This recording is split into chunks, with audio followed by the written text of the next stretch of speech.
I'm going to tag all my people too, really quick. Okay, yeah, tag your people. And I'm not going to make it be really long. I need to get some lighting fixed here, though. I'm just going to go through the info, but I really want to hear from you guys. So I'm going to be asking you a question at the beginning, and I'm going to be asking the same question at the end. So when I ask it, I'll tell you, and then you can kind of like think of what, maybe if you have suggestions or answers for it.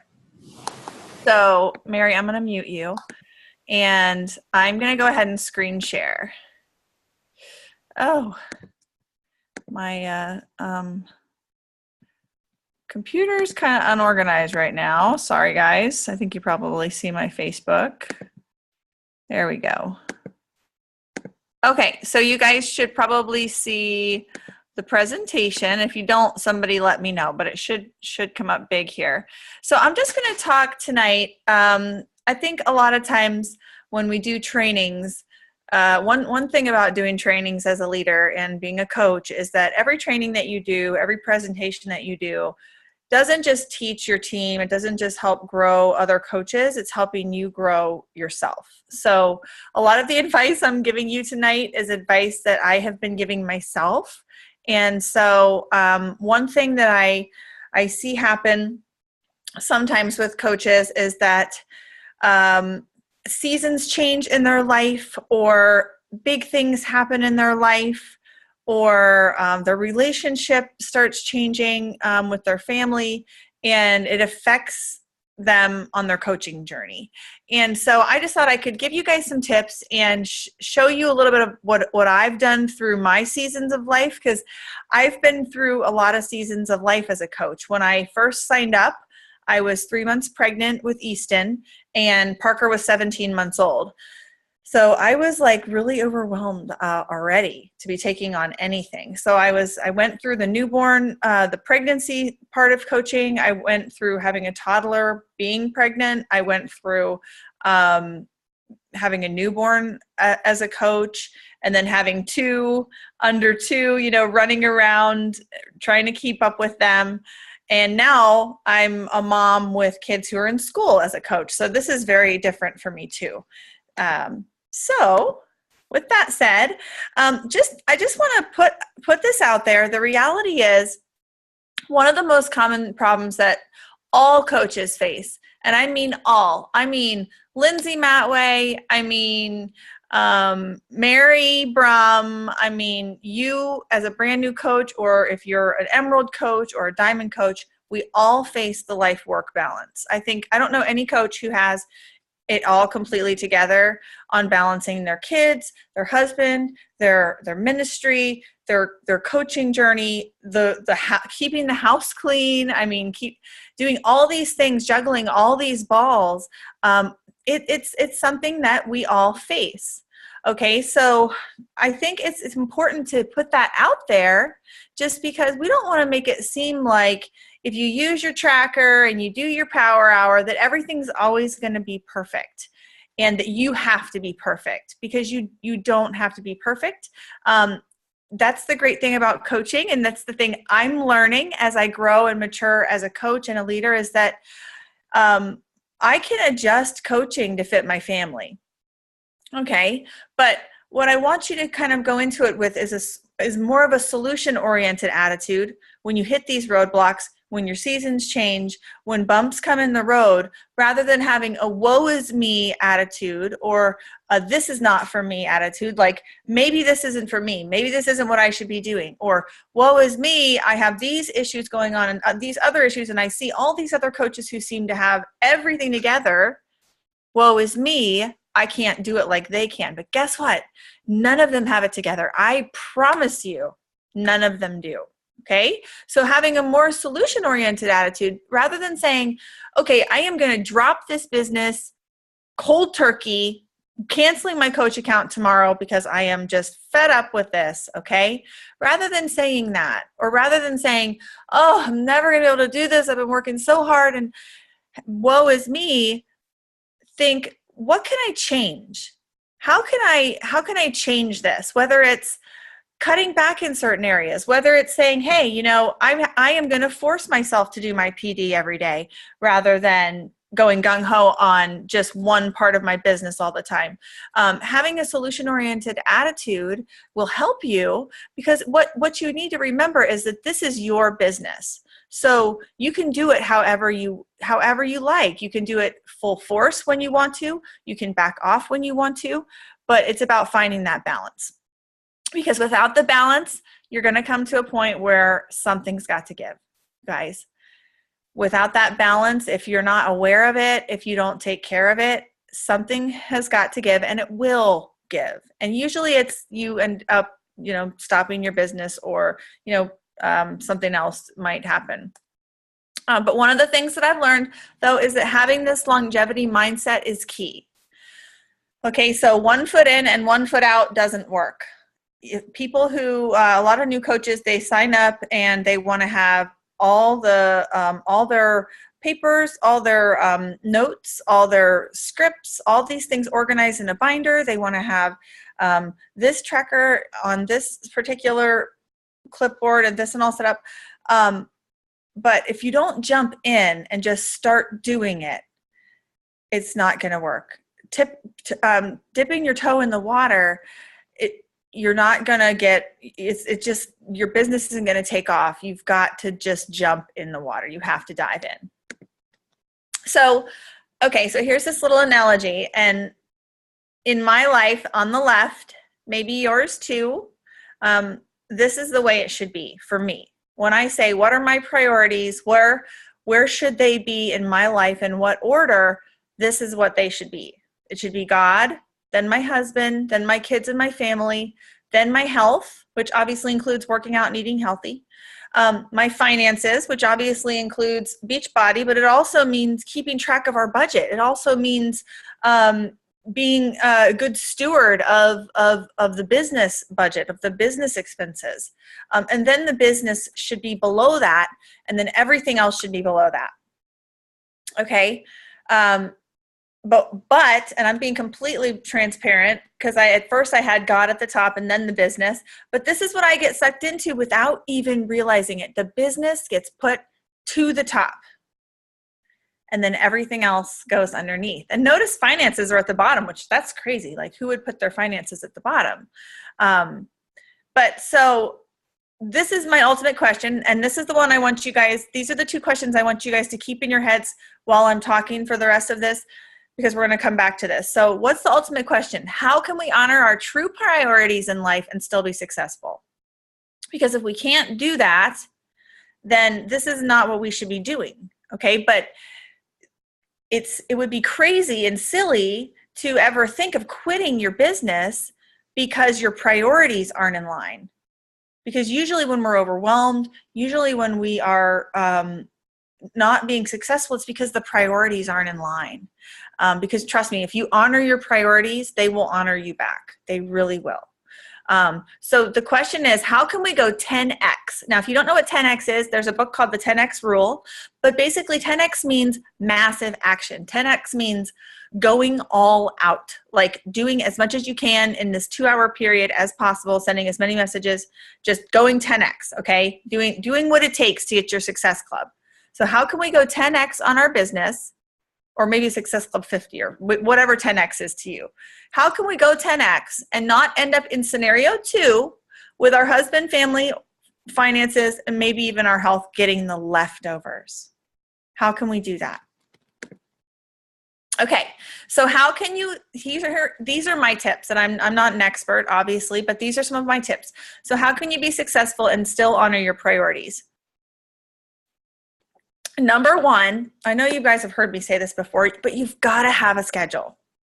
Okay, you've got to have a schedule, stick to it, set those business hours that you and your family can agree on. Be open and upfront with them when these business hours are going to be, and stick to it, okay? Don't just put it off till last, and then it just doesn't, that's the last thing you do, and it doesn't usually get done. Don't put it there. Put it where you can get it done. Number 2, and this one goes along with number 1, okay? Remember that coaching is a perfect way to honor your family, okay?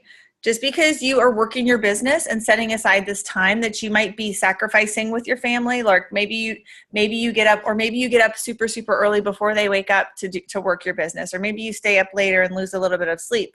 Remember, you're still honoring your family by working your business. Okay, there's so many honors that come to our families by being a successful coach. Justin and I were just talking about that a couple of days ago.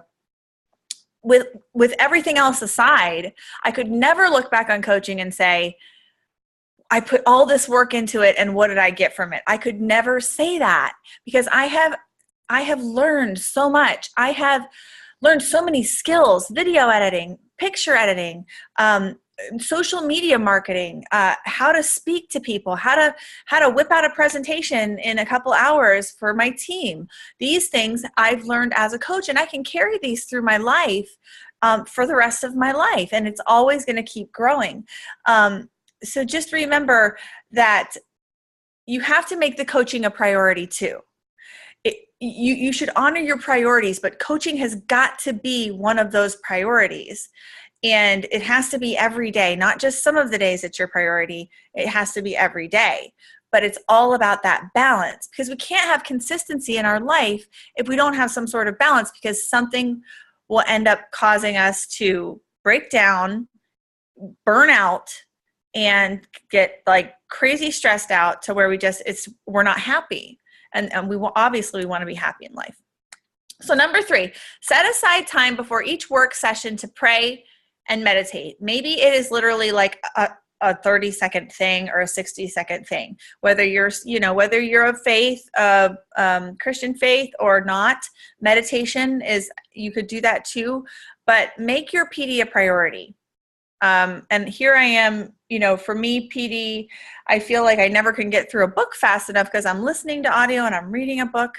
But just getting that even 10 minutes a day in, even just listening to a Darren Daily, or even just sitting while you're eating your breakfast and reading 3 or 4 pages in a book, really, really will help you.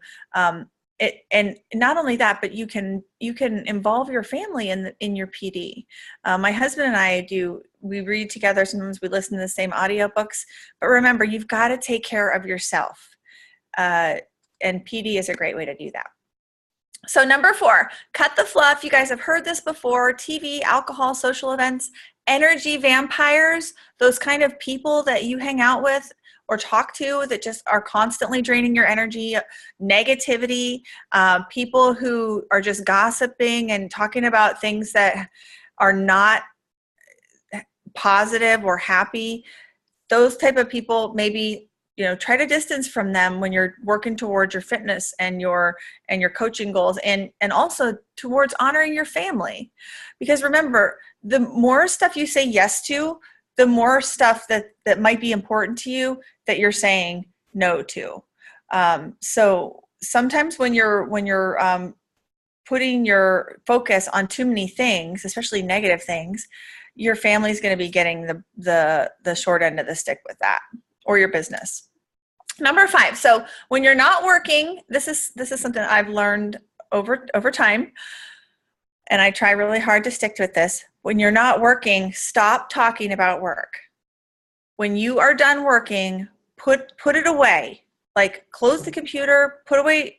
Like, if you need to set up time later after your kids are in bed to sit for an hour or and a half or whatever and catch up on some messages, that's fine.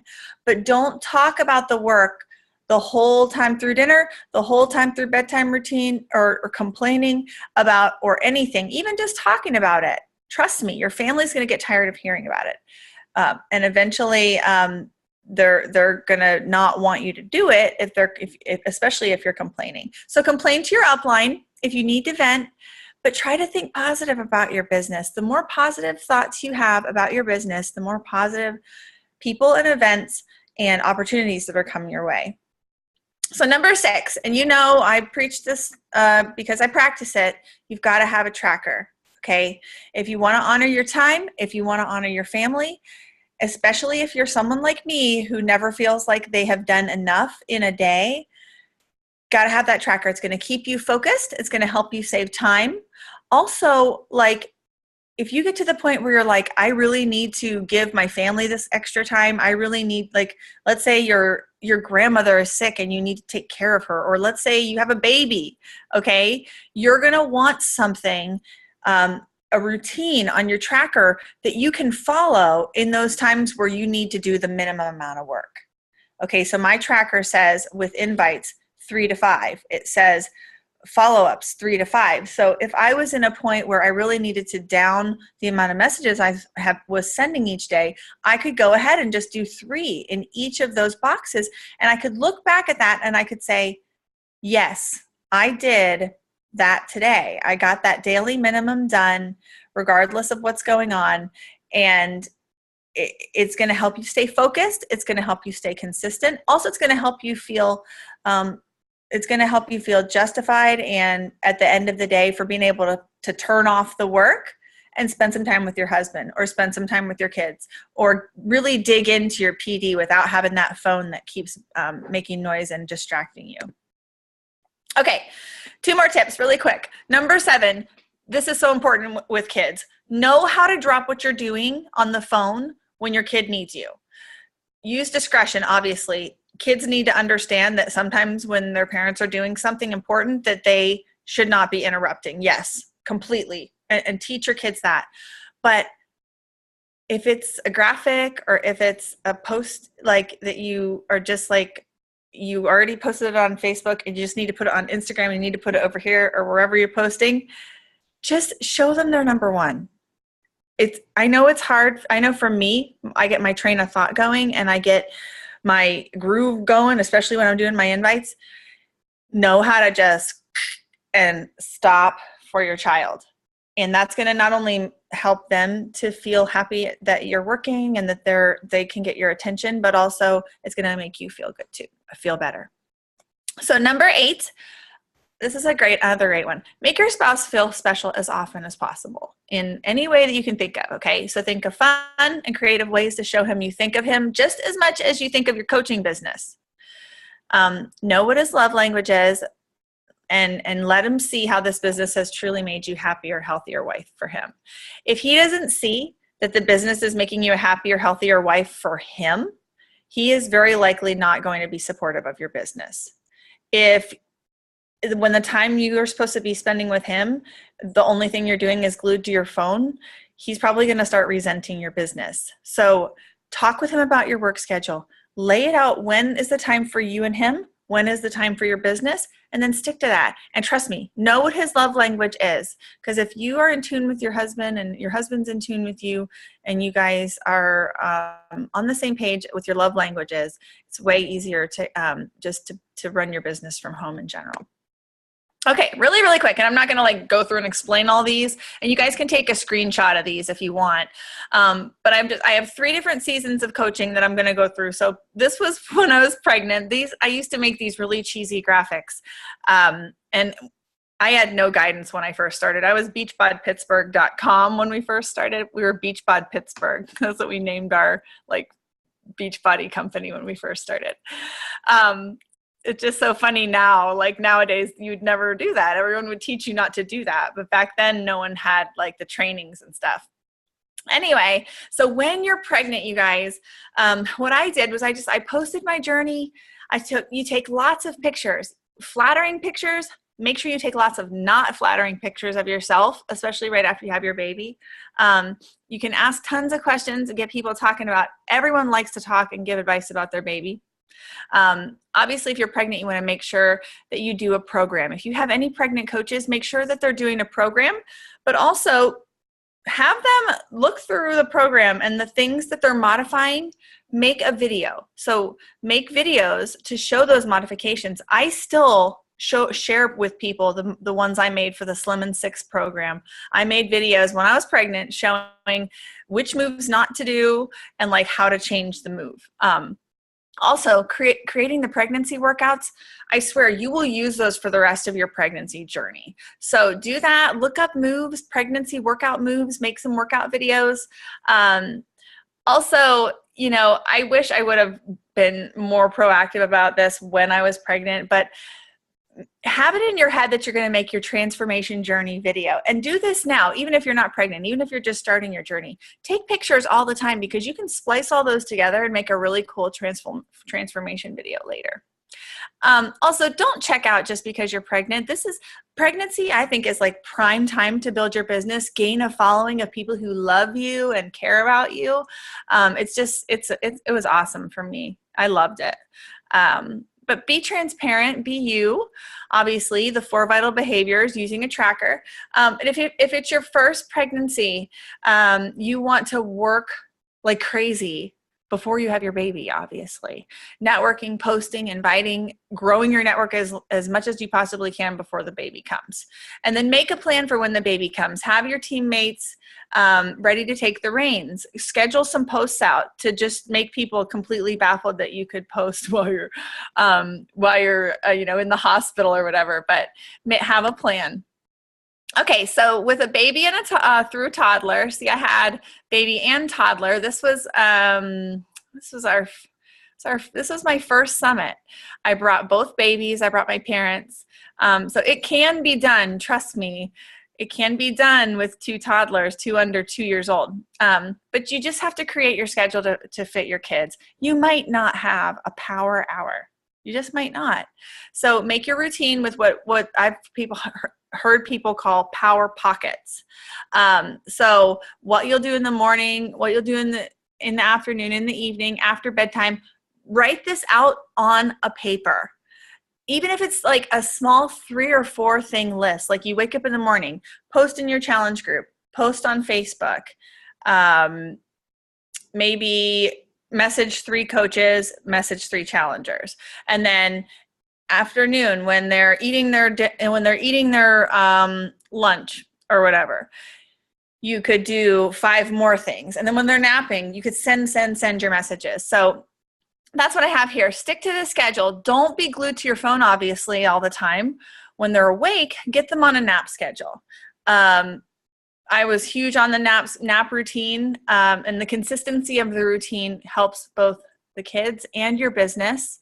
And then if you have little ones, the nap time should be literally a message sending session. Like no answering of messages, just send as many as you possibly can. And track that. So if they're super tiny, you can work while you nurse. I worked a ton while I was nursing both of my boys. I would go through my groups during the feedings at night to keep myself awake when I would be nursing in the middle of the night. And as they get older, you can let them be a part of it. You guys, it's so much fun. So the earlier you start, the better. So work out with them. It might be hard at first, but they'll get used to you working out. And then you can create fun workout videos together. You can let them draw the names for your contests. If you do contests in your challenge group or in your free groups, they love that. It's so much fun. And it's fun for the people to see your kids involved. Also helps them to get to know you better. And then I even have my kids, I let them put stickers on all the packages I send, and they help me with my little photo shoots that I do. And obviously, you guys, if you have 2 under 2, or if you have little babies at home, as soon as you start getting a little bit of income coming in, put some of that back into your business by hiring an assistant. You can get a virtual assistant for really reasonable. You can go on Upwork.com and get an assistant even for a few hours a week just to do a few tasks for you that are kind of mundane. I say go for it. I did it about a year in, and it really took so much stress off. And also keep it simple. Just do the 4 vital behaviors. You don't have to be reinventing the wheel every month. Okay, last one, and then I'm going to put it on the floor to you guys. We're just right under 30 minutes, so I'm pretty excited. So, coach with kids in school. Now, I'm like, what? 4 to 8, just 4 for me, but it would be 8 if they were full-time school. Quiet in the house, now what? Okay, so these are the things I've been figuring out that I need to do, is obviously working from a list and having a specific list of things I'm doing to avoid distractions, mapping out the day, week, and month using the tracker. And then when work time is done, I've been just completely unplugging, which has been really cool. I get to just pick them up from school and we play, we go somewhere, we run errands, and it's a lot. Definitely worth the hard work as they were growing, because it's really nice now having that freedom. So I think that was my last slide. Whoa, nope, it's down here. Yeah, that was the last one. So, okay, so here's my question again. How can we go 10x on our business and not end up with our husband, family, finances, and maybe even our health getting the leftovers? That's a kind of a heavy question, but.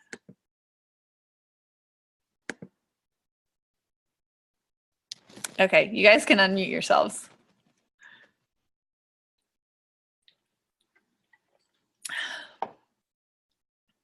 I got you. Sorry. Here, I'll unmute everyone. That was really good, girlfriend. That was awesome. Thank you. That was really good. I took some awesome notes. And so relevant. It's like so relevant. Back to school, back to new schedule, seasons changing, kids in college, kids in pre-K, new babies.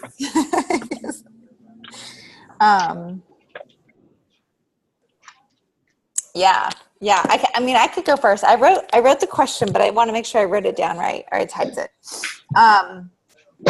Let's see. How can we honor our true priorities and still be successful? Mm-hmm. So I have to say, like, in the last 2 weeks, I have totally flunked in prioritizing my life and my balance and everything, because our state was hit with Hurricane Irma. And I just took it upon myself to pack all my children up and leave my husband and go to Mississippi, because that's what God told me to do, and I did it. So with that being said, I need this call, because it is true. If you don't live by a schedule, your life will just run right over you. You know, your life. And it doesn't even mean like your business. It just means life. Like, you will wake up in the morning, you will just move your body, and before you know it, it's going to be 2:00, and then it's going to be 7:00, and then it's going to be 12 midnight. And you're like, what the did I do today? So it's true. Like the old saying, you have to have a schedule, and you have to honor it for yourself, for your children, if you have children, for your husband, if you're married or you're dating somebody, and just be open about it. And I think that's what's so hard for coaches to do, especially new coaches. I think it's really, really hard to verbally say to everybody in the home, like, I'm working, and this is my work time. So if I could say anything to anyone on this call, and I'm speaking to myself, like, I think it would be really important to just verbalize that to your family immediately and just say, this is my schedule. On Tuesday nights, I'm going to have a team call every Tuesday night from 9 to 10 p.m. And I'm going to have to unplug from you guys. And that's just a priority. And I'm going to do it 4 times a month, because there's 4 Tuesdays this month. And just to set that limit. So I think that's what I need to do. But then I know that when that team call is ending, or at 10 o'clock, whenever I committed to my husband that I would be back in that bedroom, I need to leave everything here and go into that bedroom. Because it sucks when, they think all we do is talk about coaching. And I just was laughing so hard when you said that, Laura, because I get super excited that all I want to do is talk about coaching. And like, it's like verbal diarrhea all the time. And Michael's like, can you just not talk about the business? And so then I just don't talk. Does the same thing. And then I just stopped talking. No beach body right now. Yeah. So, stick to a schedule and honor your family, and learn somehow to remember about other topics that you can talk about, And it might be, honestly, evaluating what is their love language, and start dating them again, and just hiring outside help. I have a nanny. You guys know that. My team knows that. I have a nanny, and she comes in. Actually, I have 2 nannies now, part-time, because I'm a mama to 5 and four little ones in the home. And that's just what I need. I'm nursing. It's a lot of work for me to nurse baby on demand. And I've never had 2 nannies before, but I'm not ashamed of that. It's just what our family needs. And I think it's important for you as a leader to share that with your downline, because the more you're open about that, the more they will feel okay with asking for outside help if they need it. And it could be 1 hour a day. It could be 15 hours a week, 20 hours a week, whatever fits their family. And it's tax deductible too for your business. So at the end of the year, when you do your taxes, you're going to get a return back. Yeah. From all that, which is nice.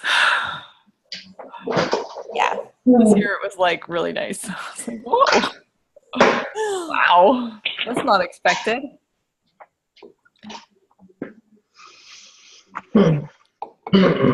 Annalisa, what do you think? Oh yeah, go ahead.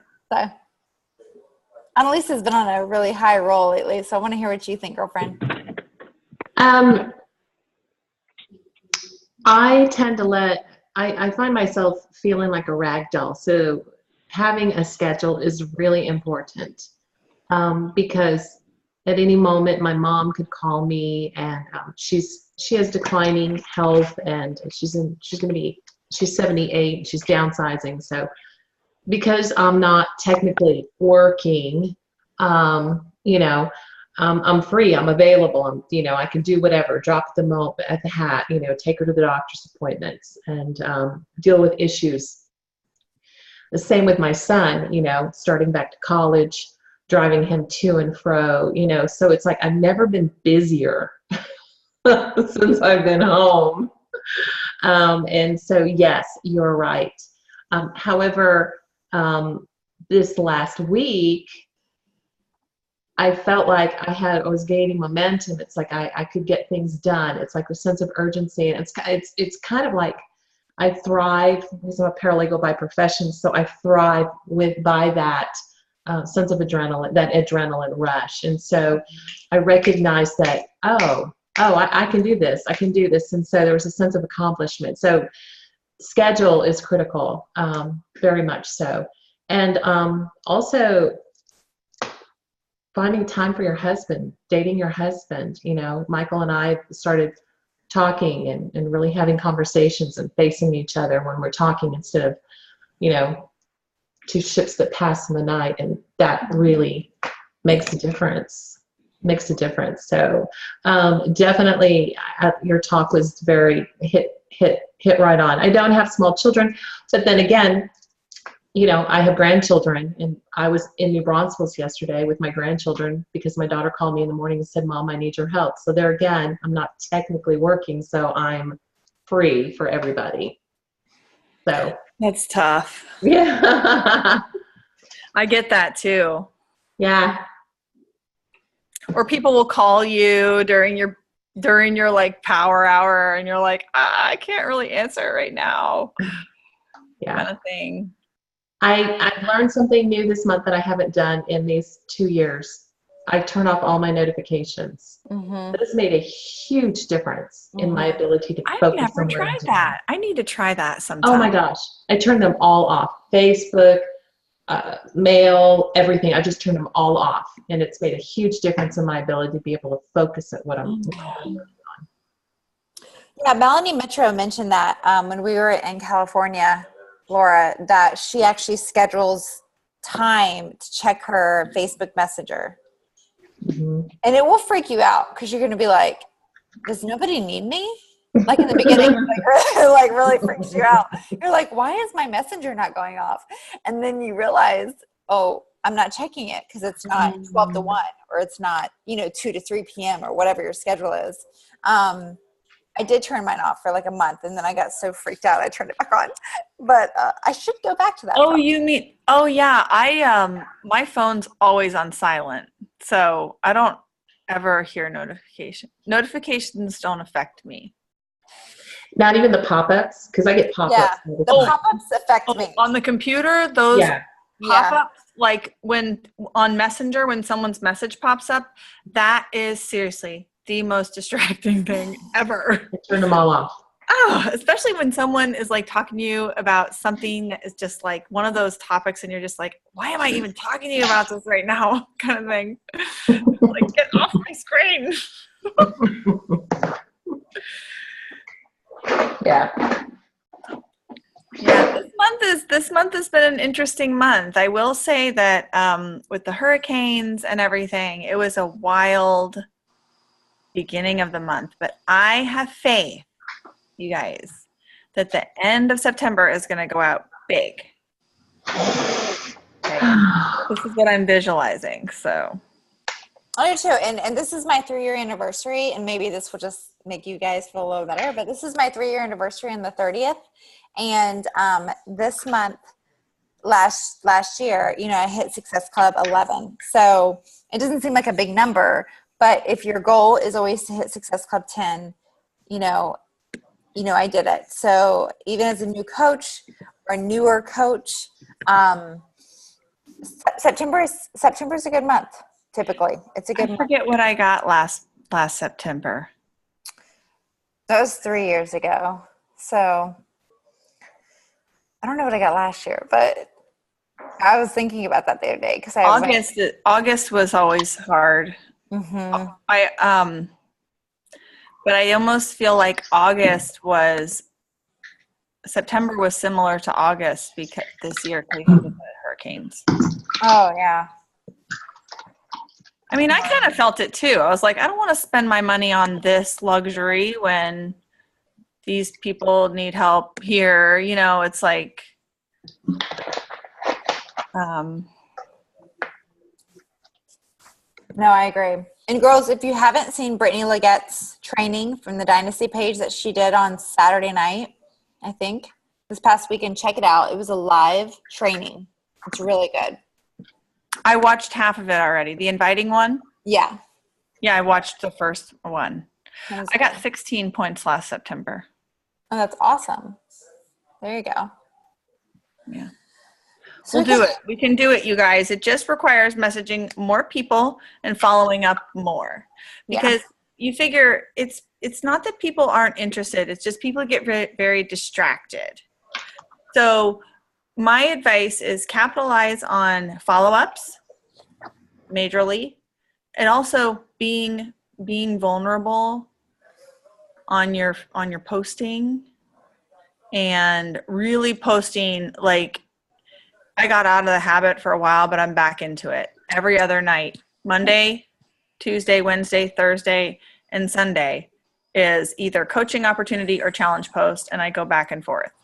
Like last night I did coaching, tonight I did challenge. Tomorrow night I'll do coaching. And then Friday, Saturday night I'm kind of giving it a break and doing more I like that. vulnerable on the weekends. Be personal and I like that. Funny. So you're doing that Monday through Thursday the whole month? Is that your plan for the rest of the month? I like that.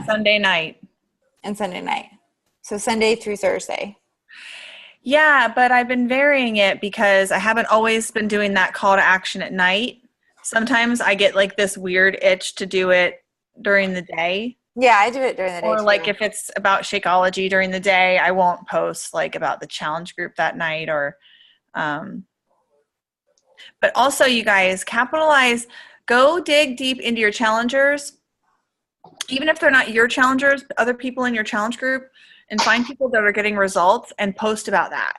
Yeah. Remember, recognition is one of the 4 vital behaviors. So posting about people's results, posting about your results, just posting about how awesome your challenge group is. That's what's going to get people saying, oh, I want to do that. Yeah. I need to do that more. Jessie, your hair and makeup is just so awesome. I can't stop staring at it. Thank you. Thanks. I just got it done last week. Yeah, it's beautiful. As you see my roots, and I'm like having a photo shoot this weekend. Right. I got to do a shout out. My sister sells lip scents, and that's what this is. Oh, really? Beautiful. It doesn't come off at all. Oh my Well, God. it does. It comes with stuff to remove it, but That's awesome. That's awesome. it's awesome. Well, thank you. You're welcome. Hey, Laura, I'm going to skip out because we're going to have like a 10-minute powwow for our team really quick. Yeah, no, it's okay. And let's go ahead and close, you guys. It's a 9:45. Good call. And thank you guys so much for coming. I was thinking that I don't know why I was thinking everyone would be busy tonight or something. So I'm so glad you guys were able to make it. Oh, thank you. And I'll post this recording and we can just share it in the pages later. Thank you so much. You're welcome. Thank you guys for coming. Bye. Okay. Bye.